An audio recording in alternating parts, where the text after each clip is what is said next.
নমস্কার। টুইনশিপ মিডিয়ার আজকের নিবেদন কুমারেশ ঘোষের লেখা কাশ্মীরি শাল। গত বছরে গরমের সময় হঠাৎ হারুদা এসে বলল, এই কাশ্মীরে যাবি বেড়াতে? শুনেই কেমন যেন হকচকিয়ে উঠলাম। কাশী নয়, কাছাকাছি কোথাও নয়, একেবারে কাশ্মীর, যাকে বলে ভূস্বর্গে। বললাম, না হারুদা, তুমি না হয় রেলে কাজ করো, পাস পাও, তাই হিল্লি দিল্লি কাশ্মীর ঘুরতে পারো। আমার পক্ষে ট্যাকের করকরে টাকা বার করে ওই বড়জোর আজমির পর্যন্ত তবু যা হোক তা হোক করে যাওয়া যেতে পারে। কাশ্মীর মাথায় থাক, যেমন ভারতের ম্যাপের মাথায় আছে। কিন্তু হারুদা দমল না, বলল, আরে এখন তো হিল স্টেশনের টিকিট পাওয়া যাচ্ছে কম টাকায়, চল চল। মানে ব্যাপারটা কি জানিস, একলা কোথাও যেতে একদম ভালো লাগে না। বলে বলল, আচ্ছা ঠিক আছে, তুই ভাড়াটা দে, শুধু ওখানকার খাওয়া থাকার খরচ আমার। কিন্তু আমি আমতা আমতা করতে লাগলাম, সে কিরকম হবে হারুদা, তোমার ঘাড়ের উপর। বেশ। হারুদা সঙ্গে সঙ্গে সেই সমস্যাও সমাধান করে দিল। তোর খাওয়া খরচ না হয় তুই করিস, থাকবার খরচটা কিন্তু আমার। হাউস বোটে থাকা যাবে খন দুজনে। এরপর আর আপত্তি করা চলে না, আর আপত্তি করাটাও বোকামি। এক্ষেত্রে যা করা দরকার তা হচ্ছে টাকার জোগাড় করে ফেলা।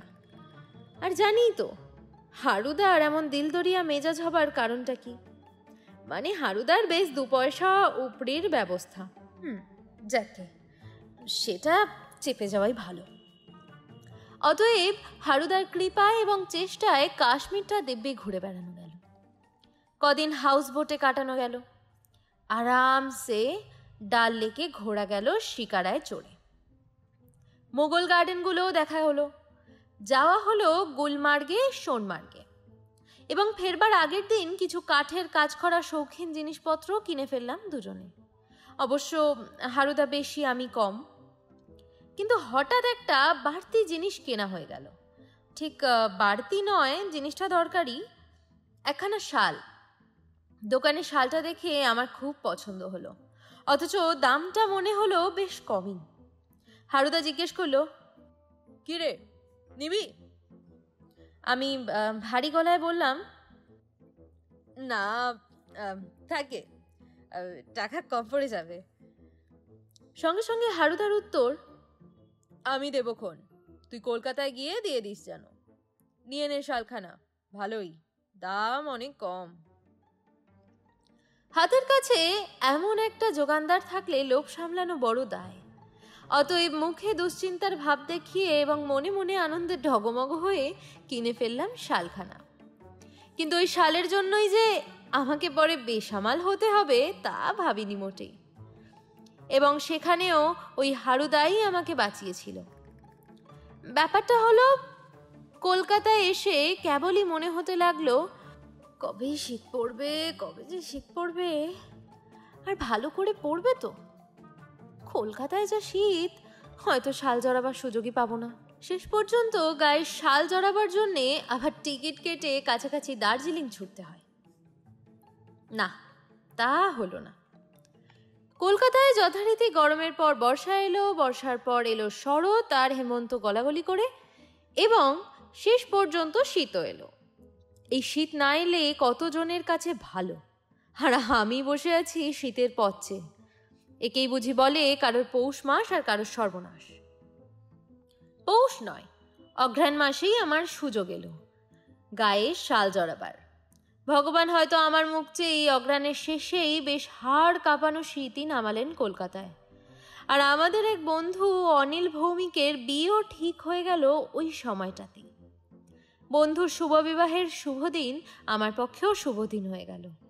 বন্ধুর বিয়েতে বরযাত্রী গেলাম আমি, হারুদা, প্রফুল্ল দাশগুপ্ত, নিহার পাকরাশি, সন্তোষ রায়, অনিল চক্রবর্তী, কেশব মুখুজ্জে এবং আরও অনেকে। আমি শালটাকে বেশ কায়দা করে গায়ে জড়িয়ে নেমন্তন্নে গেলাম, কিন্তু ওই শালই যে আমার কাল হবে তা কি করে জানব? সন্তোষ রায় একগাল হেসে বলল, হ্যাঁ, কি বাবা, খুব যে শালিয়েছ। হেসে উত্তর দিলাম, আগে হ্যাঁ, নিজের পয়সায় কেনা কিনা, সাক্ষী ওই হারুদা। হারুদা হেসে বলল, ঠিক বলেছিস।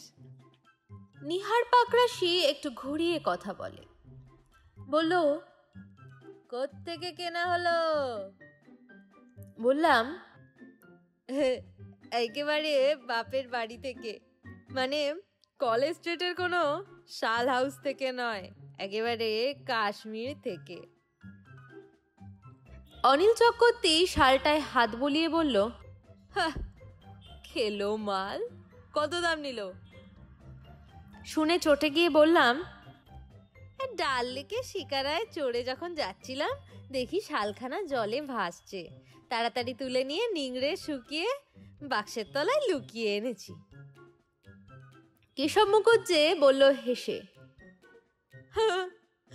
এর সাক্ষীও কি ওই শ্রীযুক্ত হরেন্দ্র হালদার? হরেন্দ্র হালদার মানে হারুদা।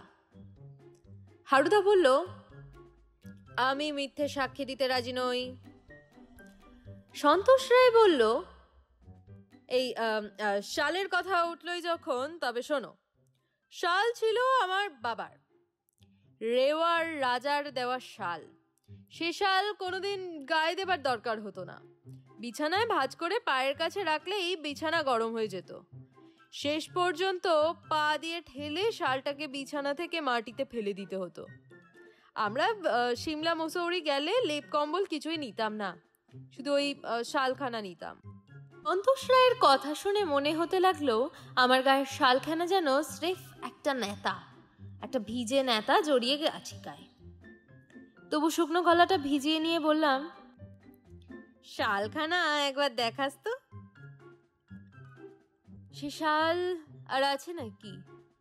সন্তোষ রায় হাসলো, থাকলে কি আর লেপ কাঁথা কিনে মরি? ওই শালের ভাঁজ না খোলার জন্য পোকায় কেটে ঝাঁঝরা করে দিয়েছিল। হারুদা হেসে বলল, তাহলে বল, ওই ঝাঁঝরা শালের পেছন থেকে হাওয়া দিলে ওটা রুম হিটার হতে পারত। প্রফুল্ল দাশগুপ্ত এবার বলে উঠল,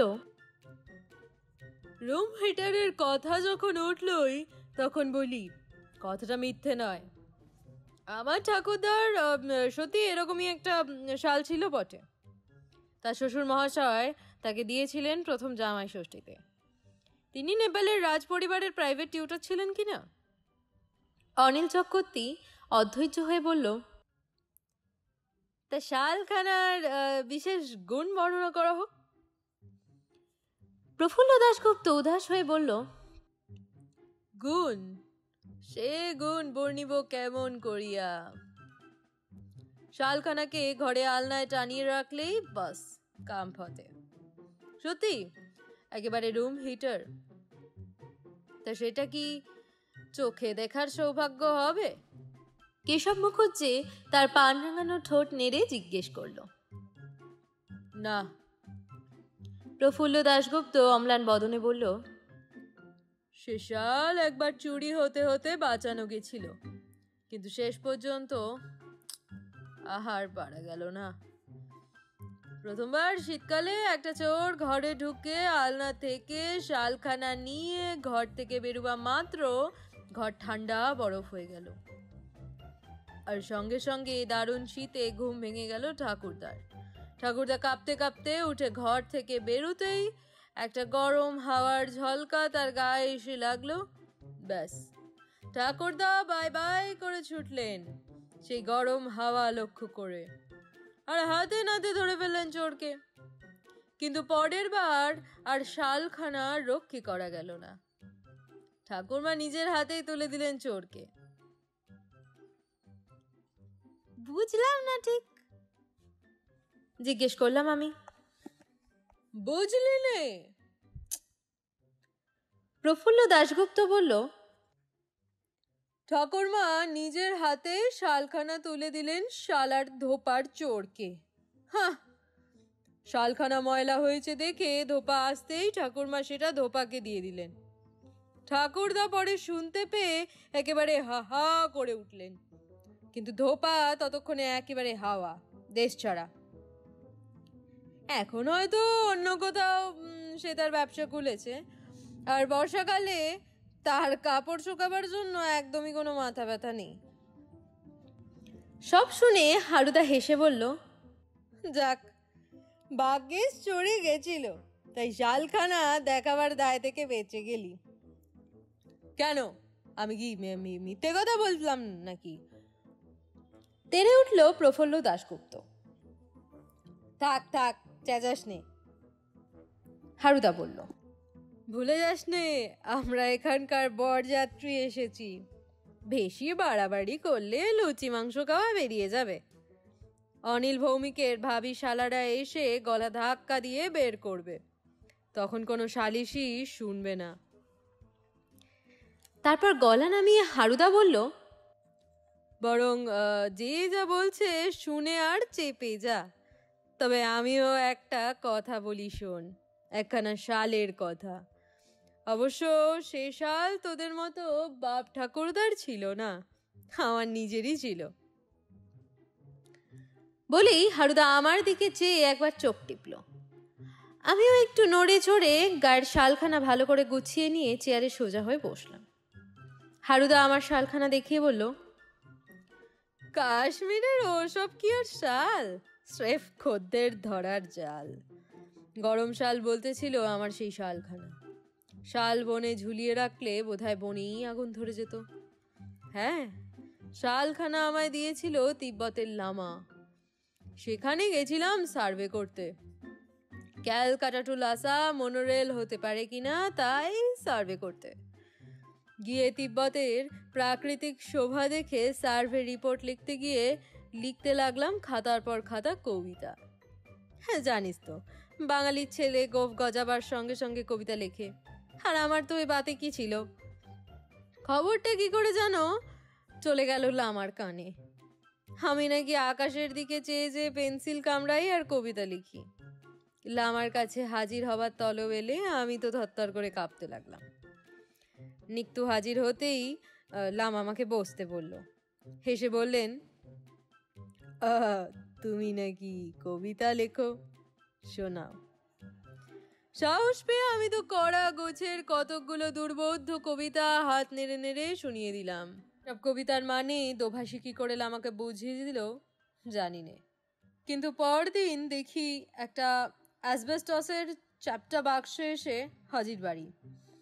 শুনলাম লামা আমার কবিতা শুনে খুব খুশি হয়ে এই দামি গরম শালখানা দিয়েছেন, তবে গায়ে হাত দিতে বারণ করেছেন, বলেছেন গায়ে ফোসকা পড়তে পারে। সন্তোষ রায় বলল, যা বাবা, এমনি শাল, শোনোই তো আগে। হারুদা থামিয়ে দিয়ে বলল, এমন শাল নিয়ে কি হবে, আমিও তা ভেবেছিলাম, কিন্তু পরে আমার ভুল ভেঙেছিল। গত সালের আগের সালে যখন উত্তরবঙ্গে বন্যা হলো, তখন চারধারে জল থই থই করছে, আগুন কোথায়? আমি একটা উঁচু ঢিপিতে গিয়ে সেই অ্যাসবেস্টসের বাক্সটার মাঝখানটা ভেঙে দিই।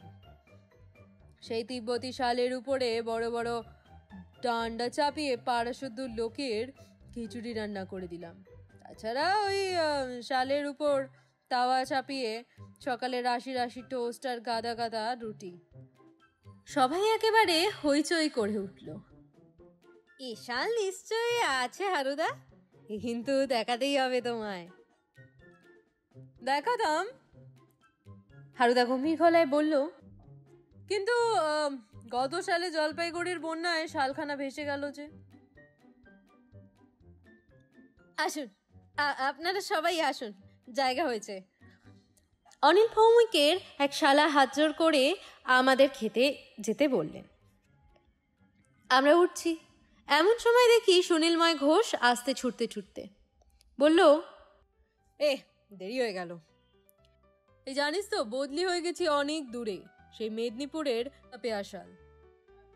হারুদা সেই রকম গম্ভীর গলাতেই বলল, তাতে ক্ষতি কিছু হয়নি, বরং জাস্ট ইন টাইম। আগে এলে স্রেফ গাজায় দম দিতে হতো। ধন্যবাদ এতক্ষণ সঙ্গে থাকার জন্য। এবং আপনাদের কাছে একটা আর্জি আছে, ছোট্ট আর্জি। কিছুদিন আগে একজন দর্শক বন্ধু আমাদেরকে কমেন্টে জানিয়েছিল তিনি বড় গল্প শুনতে চায়। আমাদের মাথায় কিছু আইডিয়া আছে, কিন্তু আমরা আপনাদের কাছ থেকে শুনতে চাই আপনারা কি ধরনের গল্প চান। কমেন্টে জানাতে ভুলবেন না। আর কমেন্টে এটাও জানাবেন এই গল্পটা কেমন লাগলো এবং কোথায় কোথায় ভুলভ্রান্তি ছিল। ধন্যবাদ।